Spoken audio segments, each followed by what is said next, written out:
देखो एक एलिवेटर है, एलिवेटर के अंदर एक लड़का है, एलिवेटर के बाहर ग्राउंड है, मतलब वहां भी एक लड़का खड़ा है, ठीक है। और ये जो है थ्रेड है, धागा है, इससे एक मास को हैंग कर दिया गया है। और ये जो एलिवेटर है ये ए एक्सेलरेशन से ऊपर जा रहा है। कितना एक्सेलरेशन से ऊपर जा रहा है? ए एक्सेलरेशन से ऊपर जा रहा है। तो अब हम क्या कर रहे हैं कि हम इस मास का एफबीडी बना रहे हैं, एफबीडी, क्योंकि क्वेश्चन क्या है वो हम यहां से ही बताएंगे। तो टेंशन एक ऊपर की ओर लगेगा और mg एक नीचे की ओर लगेगा, ये लगेगा। तो क्वेश्चन तुमको ये पूछा गया है, find the work done by tension and find the work done bye mg। अरे जो फोर्स लगेगा उसी कारण वर्क डन पूछेगा ना, इसीलिए पहले मैं एफबीडी बना के दिखाया तो तुमसे पूछा गया कि find the work done by tension and find the work done bye mg। अच्छा, टेंशन और mg तो कांस्टेंट फोर्स है, और वर्क डन अगर निकालने के लिए बोला गया है, वर्क डन निकालने के लिए बोला गया सिंपली फोर्स डॉट डिस्प्लेसमेंट, तो डिस्प्लेसमेंट निकालना पड़ेगा। आप ध्यान से देखो तो ये एलिवेटर ए एक्सेलरेशन से ऊपर जा रहा है। कितना एक्सेलरेशन से ऊपर जा रहा है? ए एक्सेलरेशन से ऊपर जा रहा है, और हम ग्राउंड से देख रहे हैं, हम ग्राउंड से बना रहे हैं।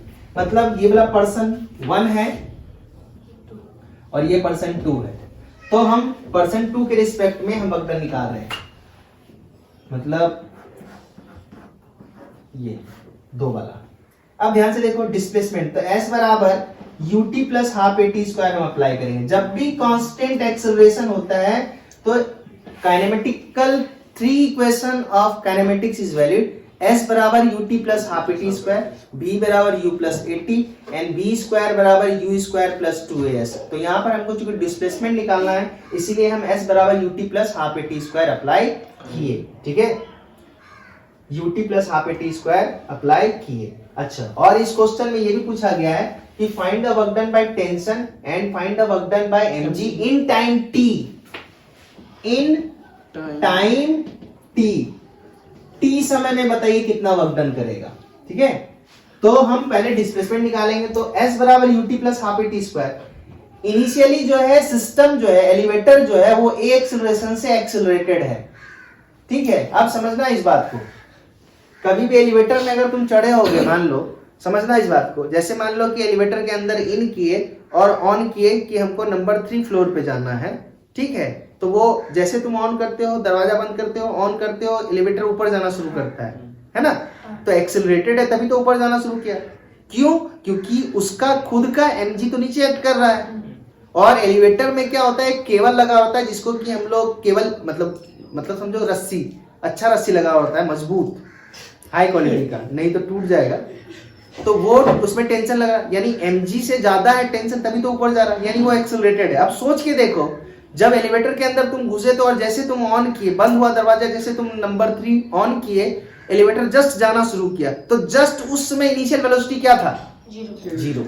यानी इसीलिए हम तुमको बोल रहे हैं कि जब भी एक्सेलरेशन डायरेक्ट दिया हुआ हो, जैसे मान लो बोला कि एक बॉडी है जिसका एक्सेलरेशन इतना है, तो उसका इनिशियल वेलोसिटी आप क्या मानिए? 0। और हम एक एग्जांपल देते हैं, मोटरसाइकिल हम लोग चलाते हैं, ठीक है, साइकिल भी हम लोग चलाते हैं, ठीक है। मोटरसाइकिल का बात करते हैं, मोटरसाइकिल स्टार्ट किए उस समय वेलोसिटी क्या है? एक्सेलरेटर देते हो तब ना आगे बढ़ता है। एक्सेलरेटर क्या करता है? एक्सेलरेशन देने का काम करता है। तो जैसे एक्सेलरेशन उसको मिलता है लेकिन उसका इनिशियल वेलोसिटी क्या है? 0। इसीलिए s बराबर ut plus half AT square में ये वाला टर्म चला गया। अब ध्यान से देखो, ये एलिवेटर जितना डिस्प्लेसमेंट करेगा, क्या ये मास भी उतना ही डिस्प्लेसमेंट करेगा? हाँ सर। ऐसा तो होगा नहीं कि तुम नंबर 3 दबाए हो और मान लो कि तुम 10 मीटर ऊपर चले गए, एलिवेटर 10 मीटर ऊपर चला गया और तुम जो है 5 मीटर ऊपर गए हो, ऐसा होगा क्या? है ना। तो s बराबर ut plus half AT square, t time में कितना डिस्प्लेसमेंट हो जाएगा? तो s बराबर हाफ एक्सेलरेशन a दिया हुआ है और टाइम t में पूछ रहा है, तो डिस्प्लेसमेंट इतना हो गया। अब हमसे पूछ रहा है वर्क डन बाय टेंशन और mg, तो ध्यान से देखो टेंशन तो ऊपर ही लग रहा है, तो वर्क डन बाय टेंशन पहले हम लिख रहे हैं। वर्क डन बाय टेंशन क्या हो? ध्यान से देखो, टेंशन फोर्स ऊपर, डिस्प्लेसमेंट भी ऊपर, तो डॉट प्रोडक्ट सिंपल हो गया, है ना, प्लेन मल्टीप्लिकेशन में। तो और टेंशन का वैल्यू कितना के बराबर है? नहीं, इसका जब तुम ऊपर बनाओगे, ये भी तो एक एक्सेलरेशन से ऊपर जा रहा है, तो टेंशन जो है वो T माइनस mg बराबर मास इंटू एक्सेलरेशन है, और टेंशन जो है वो mg प्लस a के बराबर है, क्योंकि ये मास तो खुद भी एक्सेलरेटेड है ना, एलिवेटर चूंकि एक्सेलरेटेड है, ये मास भी एक्सेलरेटेड है। तो work done by tension is equal to force into displacement, because the direction of force and displacement is same. What is force? Force is mg plus a. ये हो गया फोर्स। डिस्प्लेसमेंट कितना? into half into a into t square. ये work done by tension हो गया ना। अब ध्यान से देखो, हम वर्क डन बाय mg निकाल रहे हैं। वर्क डन बाय mg के द्वारा वर्क डन। mg किधर एक्ट कर रहा है? नीचे। टेंशन का वैल्यू mg प्लस a जरूर है। क्यों? क्योंकि जब तक ये टेंशन mg से ज्यादा नहीं होगा, ये ऊपर कैसे जाएगा? लेकिन mg का वैल्यू तो mg ही है, तो mg। और माइनस क्यों? Minus sign. क्यों माइनस साइन? क्योंकि mg नीचे है और डिस्प्लेसमेंट ऊपर है। mg और डिस्प्लेसमेंट कितना है? Half into a into t square, है ना। So this is equal to क्या हो गया? Minus mg by 2a t square. अब ध्यान से देखो, इस वाले मास पे टोटल वर्क डन यही है क्या? This plus this. Total work done यही है, दिस प्लस दिस। और कोई है जो इस पे वर्क डन कर रहा है उस मास पे? हाँ, उस मास पे। तो टोटल वर्क डन क्या हो जाएगा? इस दोनों को क्या कर देंगे? जोड़ देंगे। इस दोनों को क्या कर देंगे? जोड़ देंगे। एक चीज हम यहाँ से दिखाना चाहते थे क्या, इसीलिए हम ये सवाल को बताए थे। ध्यान से देखो, तो टोटल वर्क डन अगर हम देखें मास पे, उस मास पे, है ना, उस मास पे, तो टोटल वर्क डन क्या हो जाएगा? W इज इक्वल टू हो जाएगा work done by tension plus work done bye mg। Work done by tension कितना है? तो ध्यान से देखो, हम अलग अलग कर रहे हैं, ठीक है। mg, इसको मास से मल्टीप्लाई कर दे रहे हैं, यानी कहने मतलब ये पूरा टर्म इसके साथ क्या होगा? मल्टीप्लाई होगा।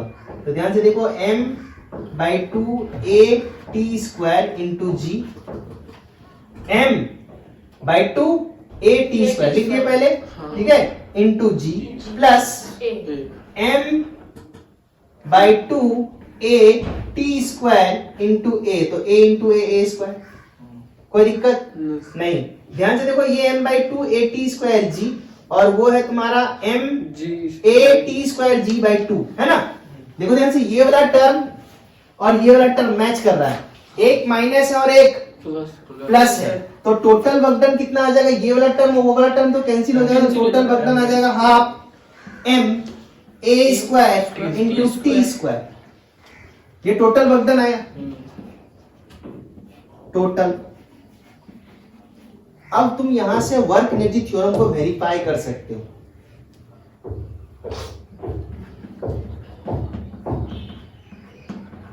वेरिफिकेशन ऑफ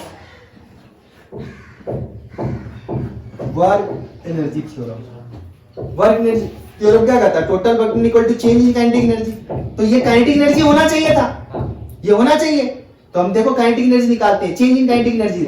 शुरू में काइनेटिक एनर्जी क्या है? काइनेटिक एनर्जी इनिशियल क्या है? मास का जीरो,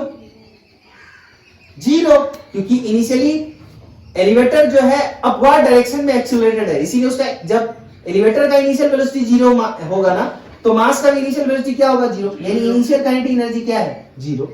फाइनल काइनेटिक एनर्जी का हम बात करें, काइनेटिक एनर्जी फाइनल का बात करें, तो फाइनली हमको वेलोसिटी पता नहीं है, लेकिन अगर हम लगाए फॉर्मूला v बराबर u प्लस at, एलिवेटर का वेलोसिटी t टाइम के बाद, u तो जीरो था, तो v बराबर कितना हो जाएगा? at। अगर इसका वेलोसिटी at है, तो मास का भी वेलोसिटी at होगा t टाइम के बाद। तो half into mass into velocity, that is at का होल स्क्वायर। अब देखो चेंज इन काइनेटिक एनर्जी, यानी k kinetic energy final minus kinetic energy initial is equal to क्या है? Half m a square t square. देखो ये दोनों match कर रहा है। Total work done is equal to change in kinetic energy. So this is the way how by which we verify the work energy theorem. इसीलिए हम ये चीज तुमको बताए। क्या बात समझ में आया? कोई दिक्कत नहीं? ऑफ